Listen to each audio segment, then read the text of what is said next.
In the spring of 1829, a tenant farmer working the fields near the Delaware-Maryland border made a discovery that would expose one of America's most chilling criminal enterprises. His plow horse suddenly sank into the earth, revealing a wooden chest buried beneath the soil. Inside lay the skeletal remains of what appeared to be a man, his bones yellowed with age and his skull showing clear signs of violence.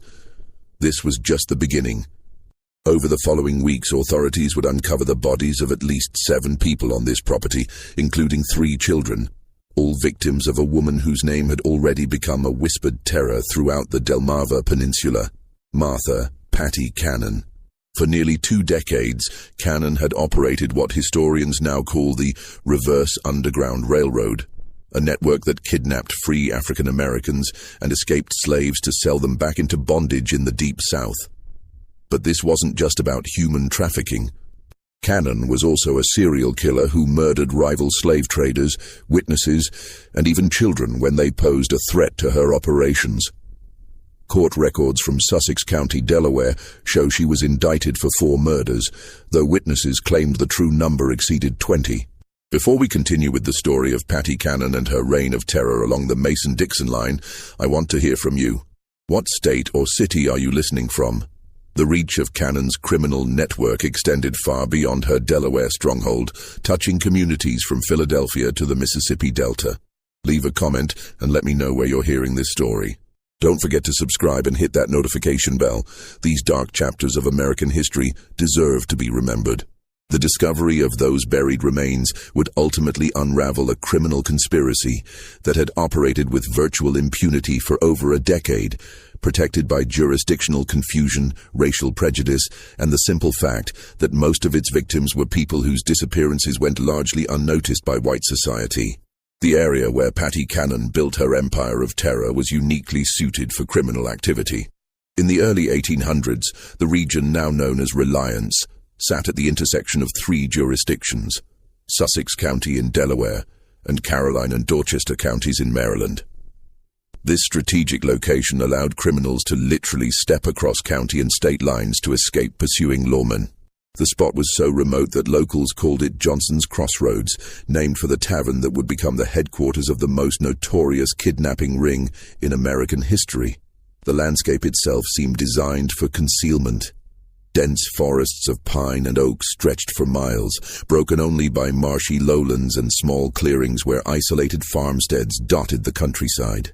The Nanticoke River wound through the region, providing waterways that could transport captives silently under cover of darkness.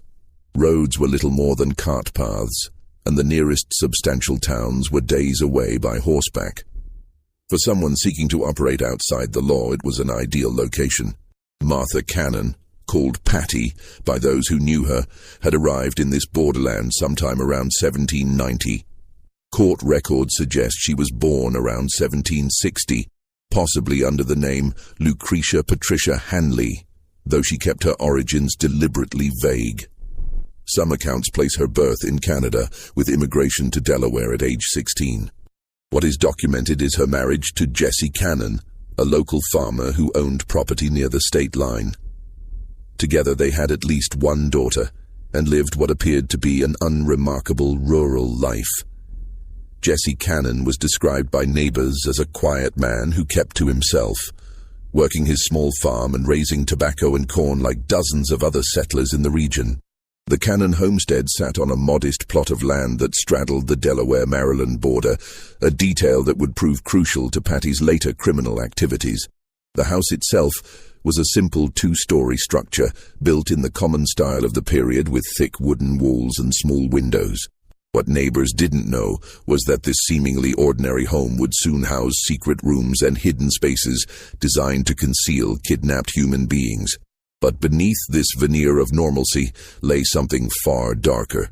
The early 1800s marked a crucial period in American slavery, when Congress banned the importation of enslaved people from Africa in 1808.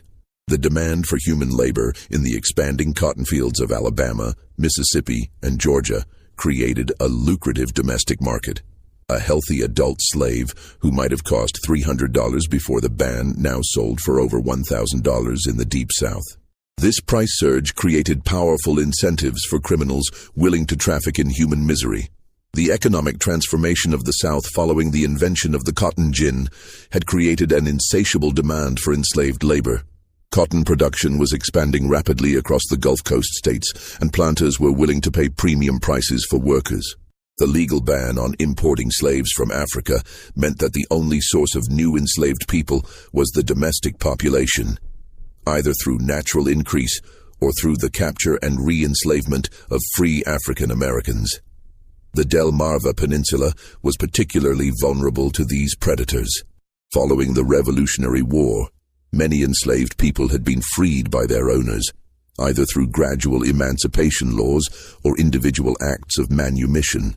Maryland and Delaware had substantial populations of free African Americans who worked as laborers, artisans, and small farmers.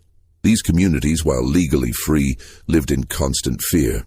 They had no powerful protectors, limited legal recourse, and their disappearances often went unreported or uninvestigated by white authorities who viewed them as less than fully human. The legal status of free African Americans in the early 1800s was precarious at best. While they were not enslaved, they possessed few of the rights enjoyed by white citizens. They could not vote, serve on juries, or testify against white defendants in most courts. Their freedom could be challenged at any time, and they were required to carry papers proving their status. For criminals like Patty Cannon, these legal vulnerabilities created opportunities for exploitation. Into this environment stepped Patty Cannon, a woman who would prove that evil recognizes no gender boundaries. Contemporary accounts describe her as a large, physically imposing woman with unusual strength for her gender. She stood nearly 6 feet tall in an era when most women barely reached 5 feet, and she possessed what neighbors described as an intimidating presence. Her voice was reportedly deep and commanding, and she had a reputation for violent outbursts when crossed. Her husband, Jesse, died under mysterious circumstances around 1826.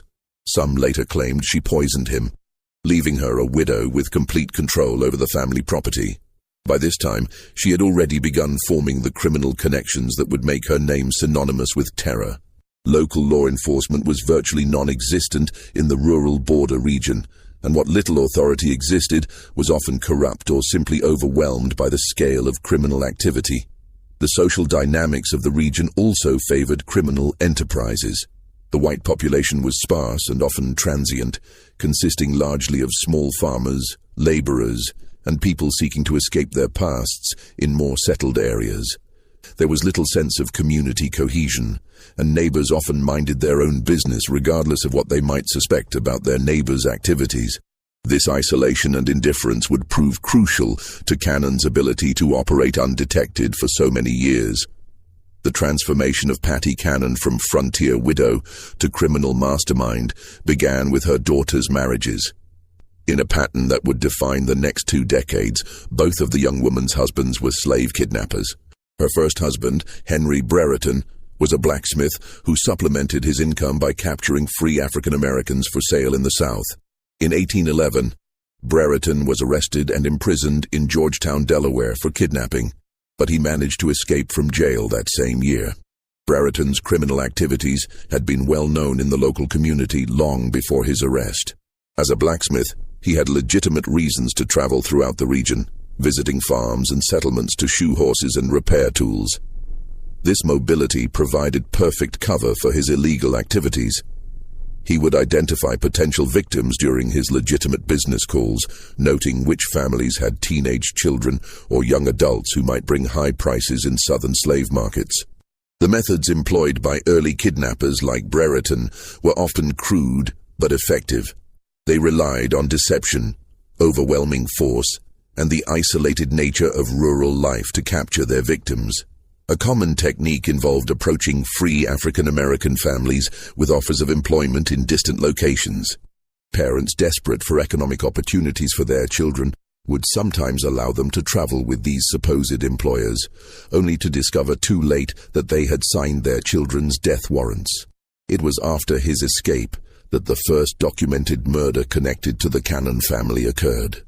Brereton, working with Paddy Cannon and another criminal named Joseph Griffith, ambushed a slave trader known only as Rigel at Cannon's Tavern. The plan was simple but brutal. Get the victim drunk, rob him of his money and slaves, then eliminate the witness. Court records show that Rigel was shot and killed during the robbery. Brereton and Griffith were eventually captured and hanged on April 13, 1813, but Paddy Cannon escaped prosecution. The Rigel murder marked a significant escalation in the criminal activities centered around the Cannon property. Prior to this incident, the family had been involved primarily in facilitating kidnappings and providing safe haven for criminals passing through the region. The willingness to commit murder for profit demonstrated a level of ruthlessness that would characterize all of Cannon's future activities. Contemporary newspaper accounts of the Rigel case provide disturbing details about the crime. The victim had been traveling through the region with a substantial amount of money. Estimates suggest between $3,000 and $5,000, intended for purchasing enslaved people in local markets. He had stopped at what he believed was a legitimate tavern for food and lodging, unaware that he had walked into a trap. The conspirators plied him with alcohol throughout the evening, waiting for the right moment to strike. When Rigel finally retired to his room, Brereton and Griffith followed him. Neighbors later reported hearing shouting and the sound of a struggle, followed by a gunshot. By morning, Rigel was dead, his money was gone, and his wagon and horses had disappeared. The body was hastily buried on the property, beginning what would become a regular practice of using the isolated location as a dumping ground for murder victims. The execution of her daughter's first husband did nothing to deter Cannon from her chosen path. Instead, it seemed to refine her methods and strengthen her resolve to build a more sophisticated criminal organization. The lesson she drew from Brereton's capture was not that crime didn't pay, but rather that criminals needed better organization and more careful planning to avoid detection. When her daughter remarried, this time to Joseph Johnson, Cannon gained a partner who would prove even more valuable to her criminal enterprise. Johnson wasn't just another kidnapper. He was a businessman who understood the logistics of human trafficking on a regional scale. He had connections throughout the South, experience in transportation and logistics, and most importantly, the capital necessary to expand their operations beyond simple opportunistic crimes. Johnson brought to the partnership a tavern located precisely on the Delaware-Maryland state line. This establishment, which became known as Joe Johnson's Tavern, was positioned so strategically that different rooms literally sat in different states. This geographic advantage allowed them to move kidnapped victims between jurisdictions to confuse pursuing authorities. When Delaware lawmen arrived with warrants, suspects could simply step into the Maryland portions of the building and claim immunity from Delaware jurisdiction. The tavern served multiple purposes in the expanding criminal enterprise. It was a legitimate business that provided cover for their activities, generating income and explaining the constant flow of travelers and wagons through the property. It functioned as a holding facility for captives awaiting transport south, with specially constructed hidden rooms and cellars designed to conceal human cargo. And it served as a meeting place for the network of criminals who worked for them, a neutral ground where plans could be made and profits divided. The physical layout of the tavern reflected its multiple functions. The main floor appeared completely normal, with a common room for travelers, a bar area, and rooms for legitimate guests. But beneath the building lay a series of cellars and tunnels that had been specially constructed for hiding kidnapped people. These underground spaces were accessible through concealed entrances and were designed to muffle sound and prevent escape. Iron rings set into stone walls provided anchor points for chains, while small ventilation shafts ensured that captives wouldn't suffocate during long periods of confinement. The gang that assembled around Cannon and Johnson was remarkably diverse for its time. It included white criminals like Henry Carr, mixed-race decoys such as John Purnell, who used multiple aliases, and even enslaved people forced to participate in capturing others. This multiracial composition was strategic. African-American gang members could approach potential victims without immediately raising suspicions, while white members handled negotiations with buyers in the Deep South. John Purnell, described in court records as a yellow man or mulatto, was particularly valuable to the organization. His mixed racial heritage allowed him to move between white and African American communities with relative ease. He maintained multiple identities and could present himself as either a free person of color seeking work or a light-skinned white man conducting business, depending on the situation. This chameleon-like ability made him an ideal scout for identifying potential victims and establishing initial contact. As the 1820s progressed, the scope of the Cannon-Johnson operation expanded dramatically. Their network stretched from Pennsylvania to Louisiana, with documented connections to buyers in Alabama, Mississippi, and Georgia. Mayor Joseph Watson of Philadelphia, a Quaker deeply committed to protecting free African Americans, began tracking the disappearances of citizens from his city and tracing them back to the Delmarva Peninsula. Watson's investigations revealed the horrifying scale of the operation. In 1825 alone, he documented dozens of kidnappings connected to the Cannon Gang. The victims weren't just random targets, they were often specifically chosen for their vulnerability. Young adults brought the highest prices in southern markets, but children were also valuable as they could be trained for specific tasks and would provide decades of labor. The systematic nature of these kidnappings demonstrated a level of organization that went far beyond opportunistic crime. The gang maintained detailed intelligence about potential targets, tracking families and individuals who might be vulnerable to capture. They knew which young people had recently lost their jobs, which families were struggling financially, and which individuals might be tempted by offers of employment in distant locations.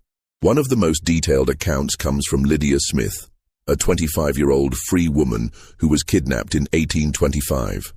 Her testimony, preserved in court records, describes being held first in Cannon's house, then moved to Johnson's Tavern, where she was kept in chains for 5 months.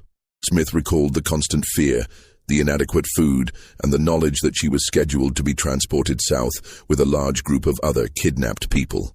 Only her eventual rescue by Watson's network saved her from a lifetime of bondage. Smith's account provides crucial details about the conditions endured by victims of the Cannon Gang. She described being seized while walking alone on a road near Philadelphia, overpowered by multiple attackers, and transported by wagon to the Delaware-Maryland border. The journey took several days, during which she was kept blindfolded and chained to prevent escape attempts. Upon arrival at the Cannon property, she was placed in a hidden room beneath the main house, where she discovered she was not alone. The underground holding areas, according to Smith's testimony, contained dozens of other kidnapped people at various times. Men, women, and children were kept in separate areas, all chained to prevent escape. The conditions were deliberately harsh.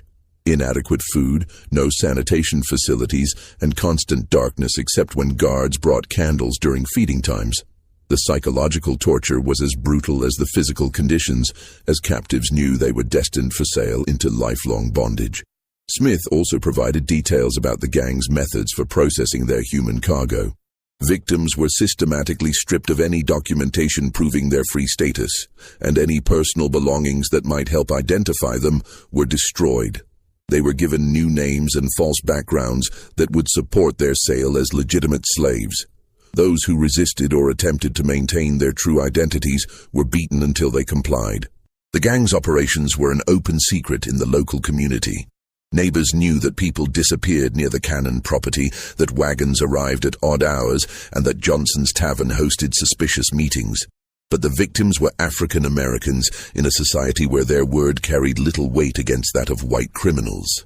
Local law enforcement, when it existed at all, showed little interest in investigating crimes against people they viewed as inherently suspicious. The complicity of the local white community in the gang's activities went beyond mere indifference. Some neighbors actively supported the criminal enterprise, either through direct participation or by providing information about potential victims. Local merchants supplied the gang with provisions, asking no questions about the source of their payment. Even some law enforcement officials were suspected of taking bribes to look the other way when suspicious activities were reported. This indifference changed only when white victims entered the equation. The gang didn't just kidnap free African Americans. They also robbed and murdered slave traders who came through their territory, carrying large amounts of cash. These victims were white men, engaged in the legal slave trade, and their disappearances attracted the attention that African American victims never received. The first documented case occurred around 1820 when a slave trader from Georgia named Bell or Miller vanished while traveling through the area. This man had been carrying a substantial sum of money. Some accounts suggest $35,000, intended for purchasing enslaved people. He was last seen at Cannon's establishment, and his horse was later found in her possession. When questioned, Cannon claimed the man had sailed south with a cargo of enslaved people, but investigators found this story implausible. The Georgia trader's disappearance marked the beginning of a pattern that would eventually lead to the gang's downfall. Unlike African American victims, whose disappearances generated little official interest, missing white slave traders had business partners and financial backers who demanded investigations. These men carried substantial amounts of money and had planned itineraries that made their disappearances difficult to explain away. Cannon's method for dealing with these victims was typically brutal. The traders would be invited to the tavern under the pretense of conducting legitimate business. Once there, they would be plied with alcohol and encouraged to discuss their financial resources and travel plans. When the opportunity arose, they would be murdered and robbed, their bodies buried on the property, and their money and any enslaved people they were traveling with would be incorporated into the gang's operations. The profits from these murders were substantial. A single slave trader might carry enough money to fund the gang's operations for months. The enslaved people they were transporting could be sold through the gang's southern networks, generating additional income. Most importantly, eliminating these competitors helped the gang maintain their monopoly on criminal activities in the region. By the mid-1820s, pressure was mounting on the Cannon-Johnson gang from multiple directions. Mayor Watson of Philadelphia had begun offering substantial rewards for information leading to arrests, and Governor John Andrew Schulze of Pennsylvania was coordinating with officials in southern states to track kidnapped citizens. Their investigations were revealing not just individual crimes, but a systematic network that had been operating for over a decade. The reward offered by Watson, $500 for information leading to arrests, represented a substantial sum for the period, equivalent to several months' wages for most working people. This financial incentive began to loosen tongues in communities that had previously remained silent about the gang's activities. Former associates, dissatisfied gang members, and even some victims who had managed to escape began providing information to authorities. The gang's response to this pressure was characteristically violent. Rather than scaling back their operations, they began eliminating potential witnesses more aggressively. This decision would ultimately prove to be their downfall, as it expanded their list of victims to include people whose disappearances could not be ignored. The escalation in violence during this period reflected Patty Cannon's increasingly paranoid mindset. She had built a criminal empire that generated enormous profits. Estimates suggest the gang's annual income exceeded $50,000, a fortune by early 19th century standards. But this success had made her a target for law enforcement attention, and she became convinced that former associates posed an existential threat to her operations. The most crucial figure in the gang's eventual exposure was a mixed-race boy named Cyrus James. Cannon had purchased James as a slave when he was only 7 years old and had raised him in her household. As he grew older, James was forced to participate in the gang's activities, serving as a decoy to lure other African Americans into traps. His intimate knowledge of the gang's operations, combined with his growing revulsion at the violence he witnessed, made him both an invaluable asset and a potential liability. James's position in the Cannon household was unique and tragically complex. As an enslaved child, he had no choice but to participate in whatever activities his owner demanded. But as he matured, he began to understand the full horror of what he was being forced to do. He was helping to destroy the lives of people who looked like him, people who shared his heritage and his vulnerability. This knowledge created an internal conflict that would eventually lead him to cooperate with authorities, despite the personal risks involved. The psychological manipulation employed by Cannon to control James was sophisticated and cruel. She alternated between treating him as a favored member of the household and threatening him with violence or sale to brutal masters in the Deep South. She convinced him that his survival depended entirely on her protection and that any betrayal would result in his immediate death. This combination of dependency and terror kept James loyal for years, even as he witnessed increasingly horrific crimes. James later testified that he witnessed Cannon murder multiple children on her property. In one particularly horrific account, he described seeing Cannon take a wounded African-American child, not yet dead, from the house in her apron, only for the child to never return. James knew where the bodies were buried because he had been forced to help dispose of them. The murders James witnessed were not random acts of violence, but calculated decisions based on Cannon's assessment of risk and profit. Children who became sick or injured were killed rather than treated, as medical care would have been expensive and would have attracted unwanted attention. Young people who proved difficult to control or who maintained their insistence on their free status were eliminated as potential sources of trouble. Even infants born to kidnapped women were sometimes killed if Cannon determined they would be more trouble than they were worth. The gang's undoing began with their treatment of rival slave traders.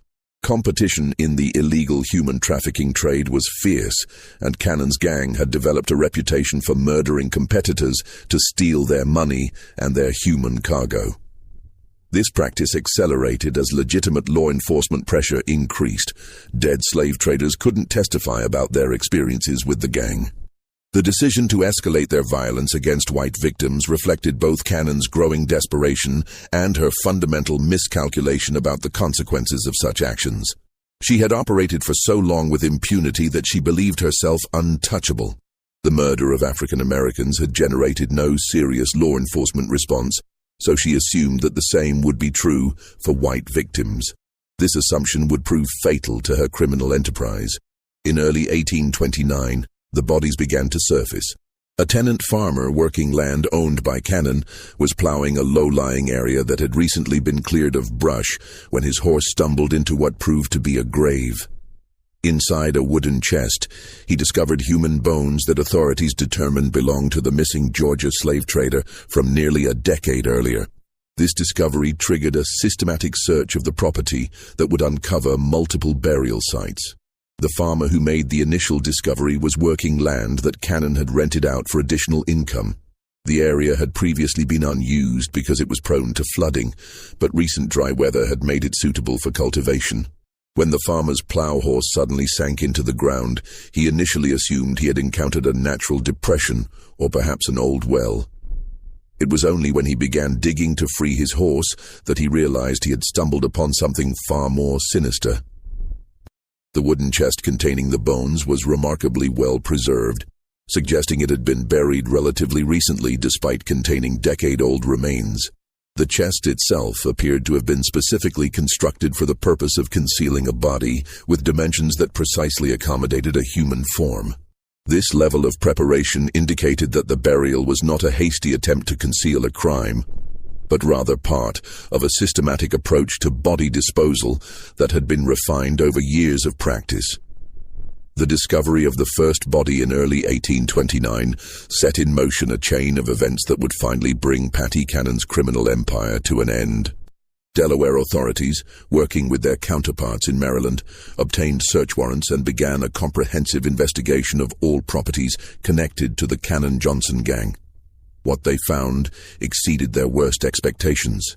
The investigation was led by Sheriff Joseph Houston of Sussex County, Delaware, working in coordination with Maryland authorities and representatives from the Pennsylvania governor's office. This multi-jurisdictional approach was unprecedented for the time period and reflected the growing recognition that the Cannon gang's activities crossed state boundaries and required coordinated law enforcement response. The search warrants obtained by authorities were remarkably broad, allowing them to excavate any areas of the Cannon properties where bodies might be concealed. This legal authority was crucial as it provided protection for investigators who might otherwise have been accused of trespassing or illegal search and seizure. The warrants also specified that any evidence discovered could be used in prosecutions across multiple jurisdictions, helping to close the legal loopholes that the gang had exploited for years. On April 3, 1829, Cyrus James was captured in Delaware. The circumstances of his arrest remain somewhat unclear, but court records suggest he was attempting to flee the region when he was apprehended. Faced with overwhelming evidence and the prospect of execution, the young man who had been forced into a life of crime as a child made a fateful decision. He would cooperate with authorities and reveal everything he knew about Paddy Cannon's operations. The decision to cooperate was not made lightly by James. He understood that his testimony would likely result in his own prosecution for the crimes he had been forced to commit. But he also recognized that continued silence would mean protecting the woman who had enslaved him and forced him to participate in the destruction of countless other lives. His cooperation represented not just a legal strategy, but a moral choice to finally break free from the psychological control that Cannon had maintained over him for years. James's testimony was devastating. Speaking to Justice of the Peace in Seaford, Delaware, he provided detailed accounts of murders spanning nearly a decade. He told investigators that Joseph Johnson, his brother Ebenezer Johnson, and Paddy Cannon had shot the Georgia slave trader while he was eating supper at Cannon's house. He had watched them carry the body to a wooden chest and bury it on the property. But this was just the beginning of his revelations. The level of detail in James's testimony was extraordinary, and provided investigators with their first comprehensive understanding of the gang's operations. He was able to describe not just individual crimes, but the systematic methods employed by the gang over many years. He knew the locations of burial sites, the identities of other gang members, the routes used to transport kidnapped people, and the networks of buyers and sellers that stretched across multiple states. Following James's directions, authorities began excavating the Cannon property systematically. In a garden area, they found the body of a young mixed-race child. According to James's testimony, this child had been enslaved by Cannon, along with his mother. Cannon had killed the child because she suspected the father was white, possibly a member of her own family. The article preserving this testimony contains no information about the fate of the child's mother, leaving open the horrifying possibility that she too was murdered. The discovery of the child's body was particularly disturbing to investigators because it demonstrated the extent of Cannon's callousness. This was not a victim of kidnapping or a rival criminal. This was a child who had been born into Cannon's household and lived under her control.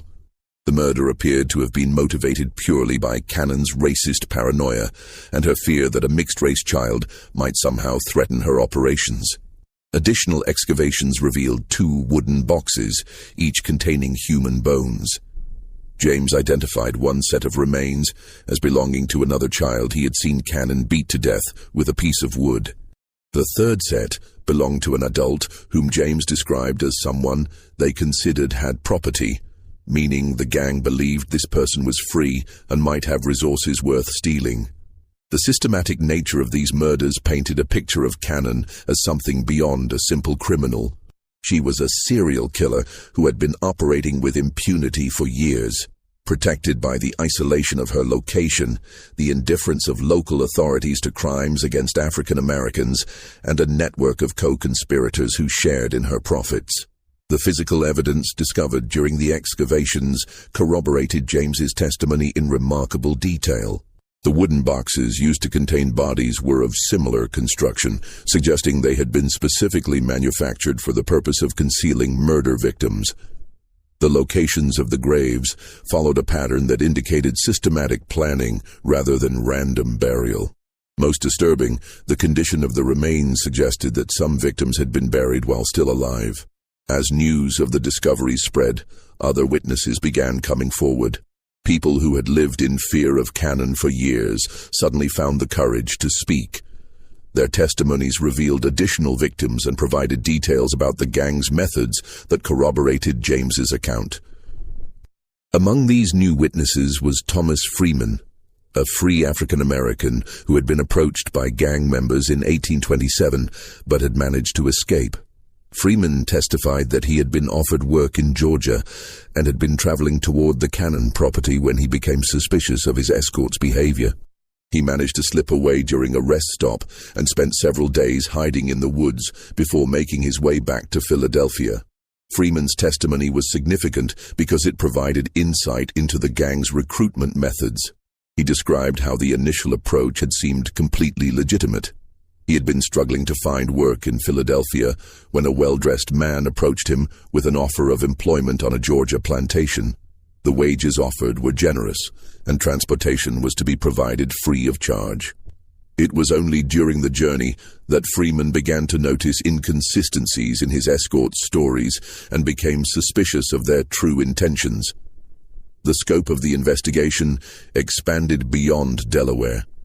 Authorities in Maryland began examining properties owned by gang members, while officials in Pennsylvania coordinated efforts to document the full extent of the kidnapping network. Just when we thought we'd seen it all, the horror in Sussex County intensifies.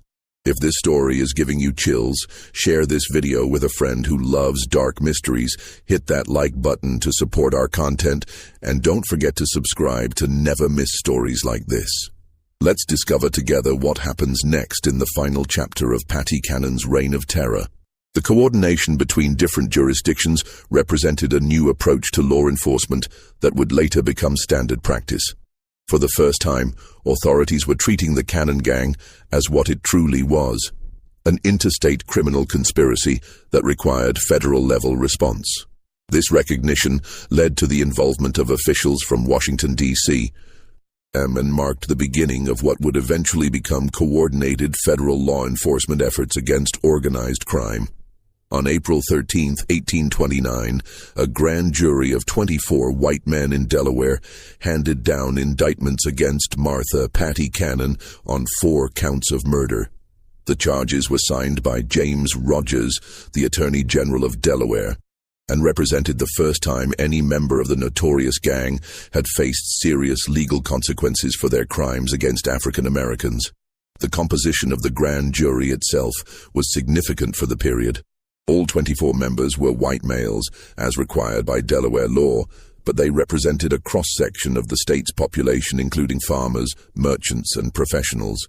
The fact that this jury was willing to indict a white woman for the murder of African Americans marked a notable shift in legal attitudes, driven largely by the overwhelming evidence presented and the interstate nature of the crimes. The indictments were remarkably specific for the era. Cannon was charged with the murder of an infant female on April 26, 1822, a male child on the same date, an adult male on October 1, 1820, and a Negro boy on June 1, 1824. Each charge carried the death penalty, and the evidence against her was overwhelming. The specificity of these charges reflected the thorough investigation conducted by authorities. Unlike many criminal cases of the period, which relied primarily on witness testimony and circumstantial evidence, the Cannon case was built on physical evidence, multiple corroborating witnesses, and detailed confessions from a participant who had intimate knowledge of the crimes. This combination of evidence types made the case virtually impossible to defend against. Cyrus James's testimony formed the backbone of the prosecution's case. His detailed knowledge of the gang's operations, combined with his ability to lead authorities to burial sites, made him the most valuable witness in Delaware legal history up to that point. The young man who had been forced into crime as a child now held the power to bring justice to the woman who had terrorized the region for decades. The prosecution team was led by Attorney General James Rogers, who had made his reputation prosecuting complex criminal cases across Delaware. Rogers understood that the Cannon case represented an opportunity to demonstrate that the law applied equally to all citizens, regardless of their race or social status. He also recognized that a successful prosecution would send a strong message to other criminal enterprises operating in the region. But Patty Cannon herself presented a figure that defied easy categorization, even for her contemporaries. Newspaper accounts described her as a large, physically powerful woman who commanded fear and respect, even from hardened criminals. At approximately 70 years old, she remained sharp-minded and defiant, showing no remorse for her actions, even when confronted with irrefutable evidence. Contemporary descriptions of Cannon during her imprisonment paint a picture of an unrepentant criminal who seemed genuinely puzzled by the legal proceedings against her. She apparently viewed her actions as legitimate business activities and expressed bewilderment that authorities were prosecuting her for crimes against people she considered to be property rather than human beings. The conditions of her imprisonment in the Sussex County Jail in Georgetown, Delaware, reflected both the seriousness of her crimes and the unusual nature of having a female defendant facing multiple murder charges. She was kept under constant guard, as authorities feared both escape attempts and potential retaliation from surviving gang members. The Georgetown jail itself was a crude stone structure that had been built in the early 1800s to house petty criminals and debtors. It was not designed to hold dangerous felons facing capital charges, and authorities had to implement special security measures to ensure Cannon's continued detention. Extra guards were posted, and her cell was reinforced with additional iron bars and locks. During her confinement, Cannon began to speak more freely about her criminal career. According to contemporary accounts, she admitted to killing at least 24 people over the course of her criminal career. These victims included not just the African Americans found buried on her property, but also rival slave traders, potential witnesses, and anyone else who posed a threat to her operations. The most chilling aspect of Cannon's confessions was their matter-of-fact tone. She spoke of murder as a business necessity, describing the killing of children and adults with the same casual indifference she might have used to discuss livestock. Her apparent lack of any moral conscience shocked even hardened law enforcement officials who had seen the worst of frontier violence. Cannon's confessions provided authorities with details about crimes that extended far beyond the charges for which she had been indicted. She described murders dating back to the early 1810s, kidnappings that had involved hundreds of victims, and a criminal network that had reached into multiple states. These revelations confirmed investigators' suspicions that the crimes discovered on her property represented only a fraction of the gang's total activities. The legal proceedings moved forward with unusual speed for the period. The overwhelming evidence, combined with public pressure for justice, created momentum for a quick trial and resolution. Court records suggest that Cannon was expected to face trial within weeks of her indictment, with execution to follow shortly thereafter if she were convicted. The prosecution's strategy was straightforward: present the physical evidence, provide testimony from Cyrus James and other witnesses, and allow the jury to reach the obvious conclusion that Cannon was guilty of multiple murders. The defense, such as it was, could only argue for mercy based on Cannon's age and gender, though few observers believed such arguments would be effective given the horrific nature of the crimes. The trial was scheduled to begin in late May 1829, with jury selection planned for the week before. Legal observers from across the region were expected to attend, as the case represented one of the most significant criminal prosecutions in Delaware history. Newspapers as far away as Philadelphia and Baltimore were planning extensive coverage of the proceedings. The legal proceedings against Patty Cannon would never reach their intended conclusion. On May 11, 1829, approximately 3 weeks before her scheduled execution, jail guards found her dead in her cell. The official cause of death was listed as suicide by poison, though the exact circumstances remain unclear. Some accounts suggest she had been smuggled arsenic by sympathizers, while others propose she had been hoarding medication for weeks. The discovery of Cannon's body sent shockwaves through the Georgetown jail and the broader community. Guards making their regular morning rounds found her lying on the floor of her cell, apparently having died sometime during the night. There were no signs of struggle or violence, and the cell remained securely locked from the outside. The only evidence of what had occurred was a small vial found hidden in her clothing, which later analysis suggested had contained arsenic. The question of how Cannon obtained the poison remained a mystery that investigators never fully resolved. The jail's security procedures were relatively lax by modern standards, and visitors were not thoroughly searched before meeting with prisoners. It was possible that a sympathizer had smuggled the poison to her during one of these visits, though no specific individual was ever identified as the source. Some contemporaries speculated that Cannon had been planning her suicide from the moment of her arrest. She had witnessed the execution of her daughter's first husband and understood exactly what fate awaited her if she were convicted. Rather than face the public humiliation of execution, she chose to die on her own terms, maintaining control over her fate until the very end. Her death robbed the victims' families of the satisfaction of seeing justice served, but it also brought to a close one of the most systematic criminal enterprises in early American history. Court records show that Cannon's death effectively ended the reverse Underground Railroad that had operated along the Delmarva Peninsula for nearly 2 decades. The immediate aftermath of Cannon's death was chaotic. Authorities had been preparing for what they expected to be the most significant criminal trial in Delaware history, and her suicide left them with unresolved questions about the full extent of her criminal network. The investigation into her activities continued for several months, but without her testimony, many details about the gang's operations remained unclear. The fate of her surviving co-conspirators varied. Joseph Johnson, her son-in-law and primary partner, had fled to Alabama or Mississippi before the investigations began. His brother Ebenezer also escaped to the Deep South, where they presumably continued their criminal activities beyond the reach of Delaware authorities.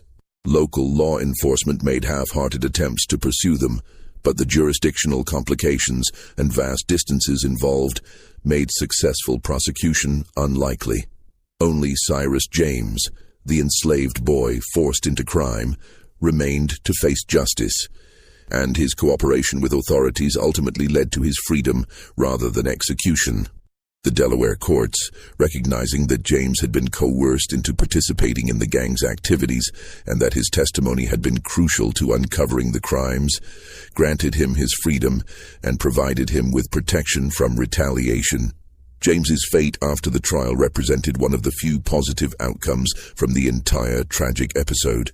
He was relocated to Pennsylvania, where abolitionists helped him establish a new identity and begin a legitimate life.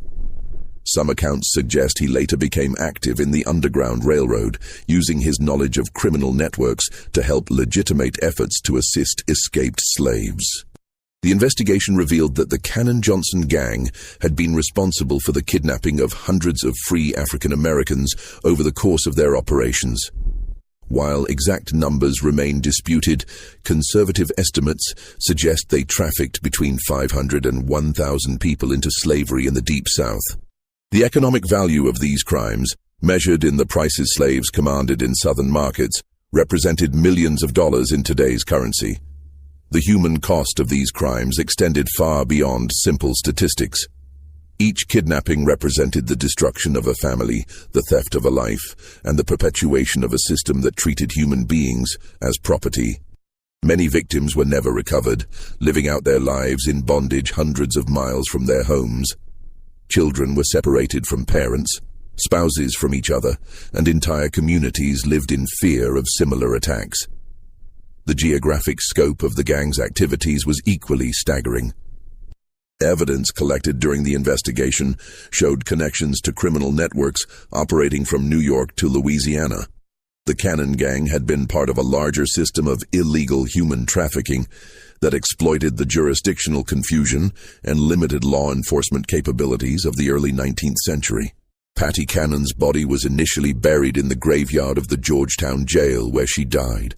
The burial was conducted without ceremony, reflecting the community's desire to forget the horrors associated with her name. When that land was later developed into a parking lot in the 20th century, her remains were moved to a potter's field near the new prison. In a bizarre twist that reflects the sensationalist attitude toward her crimes, her skull was separated from the rest of her remains and put on display in various venues over the years. As recently as 1961, it was on loan to the Dover Public Library, serving as a macabre reminder of one of Delaware's darkest chapters. This treatment of her remains, while disturbing by modern standards, reflected the public's continued fascination with her crimes and their desire to remember the horrors she had perpetrated. The legacy of Patty Cannon extends far beyond her individual crimes. Her story illustrates the systematic violence that underpinned American slavery, the vulnerability of free African Americans in the antebellum period, and the ways that geographic and legal loopholes could be exploited by sophisticated criminals. The reverse Underground Railroad she operated represented the dark mirror image of the networks that helped enslaved people escape to freedom, a reminder that for every story of liberation, there were countless others of re-enslavement and death. Modern historians continue to study the Cannon case as an example of how criminal enterprises could flourish in the gaps between legal jurisdictions. Her ability to operate for nearly 2 decades despite the knowledge of local communities demonstrates the combination of racism, legal limitations, and economic incentives that allowed such horrors to continue. The case also highlighted the limitations of early 19th century law enforcement. The lack of coordination between different jurisdictions, the absence of professional police forces, and the limited communication capabilities of the period all contributed to the gang's ability to operate with impunity. These lessons would later inform efforts to develop more effective law enforcement strategies for dealing with interstate crime. The impact on the local community was profound and lasting. The area around Johnson's Crossroads never fully recovered from its association with the Cannon gang. The name was eventually changed to Reliance in an effort to escape the infamy, but the stigma persisted for generations. Property values in the area remained depressed for decades, and many families chose to relocate rather than remain in a place associated with such horrors. The Cannon case also had broader implications for American society's understanding of race and crime. The willingness of authorities to finally prosecute these crimes, even though the victims were primarily African Americans, marked a small but significant shift in legal attitudes. While this change was limited and temporary, it represented recognition that all people, regardless of race, deserved legal protection. The documentation and investigation of Cannon's crimes also contributed to the growing abolitionist movement. The systematic nature of the kidnapping network and the ease with which free African Americans could be reduced to slavery provided powerful evidence for abolitionists arguing that the entire system of slavery was inherently corrupt and dangerous. In the decades following Cannon's death, her story became part of regional folklore, though the details were often distorted or sensationalized. Numerous books, pamphlets, and newspaper articles recounted her crimes, though many mixed fact with fiction in ways that made it difficult to separate historical truth from legend. The most famous of these was George Alfred Townsend's novel, The Entailed Hat, published in 1884, which used Cannon's story as the basis for a melodramatic tale of frontier crime. The site of the original Cannon house remained a source of morbid fascination for decades. Visitors would travel to the remote location to see where the crimes had occurred, and local residents developed a cottage industry providing tours and selling souvenirs. The original house was finally torn down in 1948, but the site continued to attract curiosity seekers well into the modern era. This mystery shows us how easily society can turn a blind eye to systematic violence when the victims are perceived as less than fully human. The indifference that allowed Patty Cannon to operate for decades was finally overcome only when her crimes expanded to include white victims whose disappearances could not be ignored. The legal system that failed to protect free African Americans from kidnapping and murder was the same system that ultimately prosecuted Cannon only when she threatened the interests of white slave traders. The Cannon case serves as a stark reminder of the human capacity for evil and the importance of vigilant law enforcement and community responsibility. It demonstrates how criminal enterprises can flourish in environments where society fails to protect its most vulnerable members. Most importantly, it preserves the memory of hundreds of victims whose names are largely forgotten, but whose suffering should never be minimized or ignored. What do you think of this story? Do you believe everything was revealed about the full scope of her criminal network? The evidence suggests that Patty Cannon's gang was part of a much larger system of illegal human trafficking that extended far beyond the Delaware-Maryland border. Many questions remain unanswered about the full extent of their activities and the fate of their victims. Leave your comment below and share your thoughts about this dark chapter in American history. If you enjoyed this tale and want more horror stories from America's hidden past, subscribe, hit the notification bell, and share with someone who loves mysteries from our nation's forgotten crimes. See you in the next video, where we'll explore another terrifying true story from the shadows of American history.